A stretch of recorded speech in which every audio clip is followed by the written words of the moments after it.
Let's talk about Blackboard Collaborate. We already talked about Skype as a way to have a face-to-face conversation with your instructor. There's also a thing called Blackboard Collaborate that some of your professors might use. Not everyone does, but it's a pretty cool tool. It's almost like a virtual classroom. And you might choose to use it if you're broken into groups in some of your courses to work on a group project. You might choose to use Collaborate as well because it's really good. If you can set a meeting time with your classmates to get some work done, it's really neat. So from our course homepage, if you click on Tools,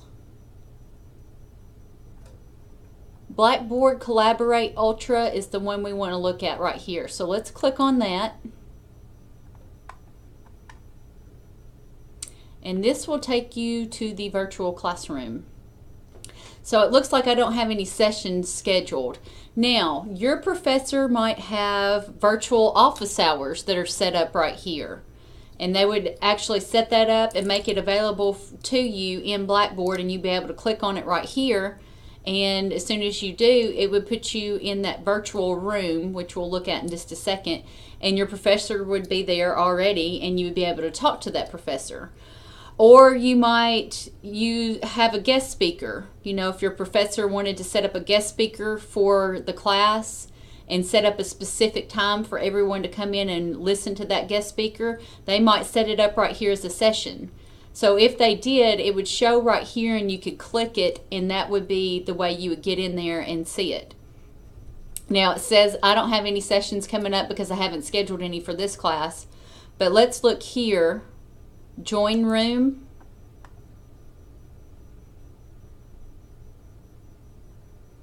It'll come open in a second, hopefully. Okay, so we can see it's the only one, I'm the only one in the room. So what I would want to do is wait for the other people to come in and join the room with me, and they would see me in this room. And here are some tools that you would want to look at right here. If I wanted them to be able to hear me, I would click Share Audio, which looks like a little microphone button. I can see it's green right now, so anyone that would be in this little room with me would be able to hear me at this point. There's also this little Share Video button. Hey, there I am. So it would use my webcam to show me. I could click Share Video, and now I can see a little picture of me right here, and then anyone else in the room would be able to see me and hear me at this point. And it's really cool because whoever's talking, the software recognizes who's talking, and that's the picture that you'll see in the middle of the screen here.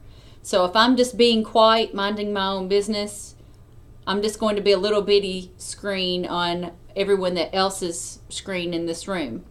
If I start talking, a big picture of me would show up here in the middle. So it's pretty cool. There's all kinds of tools right here. You can actually chat on the side right here if you wanted to.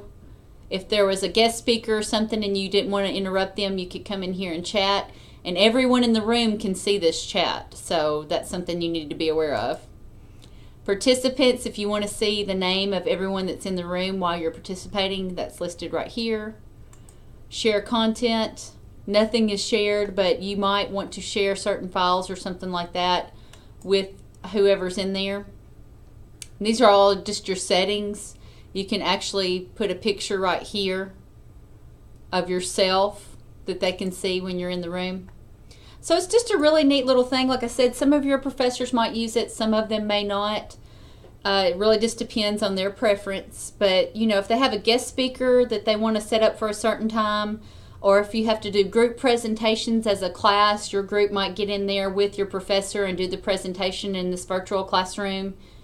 They might set up virtual office hours where you can come in and contact them using this, and it's kind of like a video conference. You're talking in real time and you can see each other. And I know I teach a class called Professional Development, and we do mock interviews. We have been using Skype, but one semester I want to test it using this instead because it's all embedded in Blackboard. So it's pretty cool, and I wanted to show you one other thing. I'm going to put a link to this in Blackboard. But here's just a help page on Blackboard Collaborate. So if you wanted to get more in depth about how to share files and do all that stuff, it's all here. But I'll put that in our Blackboard shell. In the meantime, if your professors do ask you to use Blackboard Collaborate, you know that you need to go to, let me get back to our Blackboard course. Go to Tools, and then go to Blackboard Collaborate Ultra, and that's where you get to choose which virtual classroom that you want to go into, and they should be there with the guest speaker or the office hours or whatever they had planned on it. But it's pretty fun. Click around and get familiar with it.